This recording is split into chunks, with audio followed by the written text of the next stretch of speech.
क्या आपके साथ कभी ऐसा हुआ है कि लोन लेने गए और बैंक ने कहा साथ में इंश्योरेंस तो लेना ही होगा, या एफडी करानी चाहिए और बैंक ने म्यूचुअल फंड यूलिप और दूसरे रिस्क इंस्ट्रूमेंट सुपर एफडी कहकर बेचने की कोशिश की।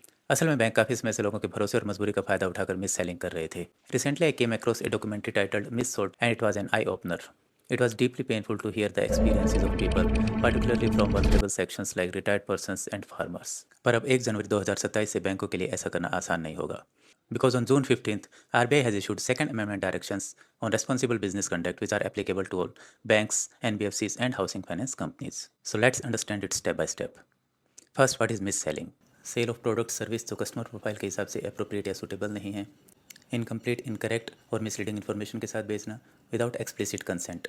अभी तक बैंक सबसे डेंजरस लाइन जो इस्तेमाल करते थे कि आपने ही तो साइन किए हैं, but now they need to obtain specific informed and duly recorded statement. And last, compulsory bundling. जैसे मैंने शुरू में लोन के एग्जांपल से बताया कि एक प्रोडक्ट को दूसरे प्रोडक्ट के ऊपर कंडीशनल करना. आइए अब बात करते हैं कि आरबीआई ने क्या कंट्रोल मेजर्स लगाए हैं जो बैंक्स को फॉलो करने होंगे. अभी तक जो एजेंट्स होते थे वो बैंक के एम्प्लॉय की तरह पेश आते थे, पर अब बैंक को अपने एम्प्लॉयज़ और एजेंट्स में क्लियर आइडेंटिफिकेशन डिफरेंस करना होगा. दूसरा, बैंक के एजेंट्स की लिस्ट वेबसाइट पर पब्लिश करनी होगी और कोई चेंज होता है तो 7 दिन के भीतर अपडेट करना होगा. बैंक को अपने सेल ऑफ फाइनेंशियल प्रोडक्ट्स के लिए कोड ऑफ कंडक्ट बनाना होगा जो वेबसाइट पर अवेलेबल रहेगा and it will be applicable to all employees, agents and even influencers. Calls सुबह 9 से शाम 7 बजे के बीच ही की जा सकेंगी और बैंक के नाम पर कोई भी फॉल्स कमिटमेंट नहीं होगा. Explicit consent. ऑनलाइन फॉर्म्स में डिफ़ॉल्ट ऑप्शन नो रहेगा. साथ ही की फीचर्स जैसे फीस, चार्जेस या रेट ऑफ इंटरेस्ट को परमानेंटली डिस्क्लोज करना होगा.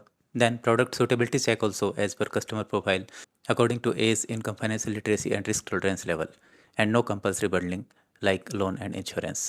एप्लीकेशन सबमिट करने पर कस्टमर को एक्नॉलेजमेंट के साथ एक कॉन्टैक्ट नंबर दिया जाएगा. अनसब्सक्राइब करने का प्रोसेस ईजी और सिंपल रहेगा. और अगर रेगुलेटेड एंटिटी इसके बाद भी मिससेल करती है तो क्या होगा?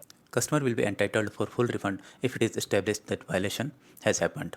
Customer can complaint with in the specific timeline of respective sector regulator like IRDA और सेबी. और अगर ऐसी कोई टाइमलाइन नहीं है तो साइंड एग्रीमेंट कॉपी मिलने के 30 दिन के भीतर कस्टमर बैंक को कंप्लेंट कर सकता है.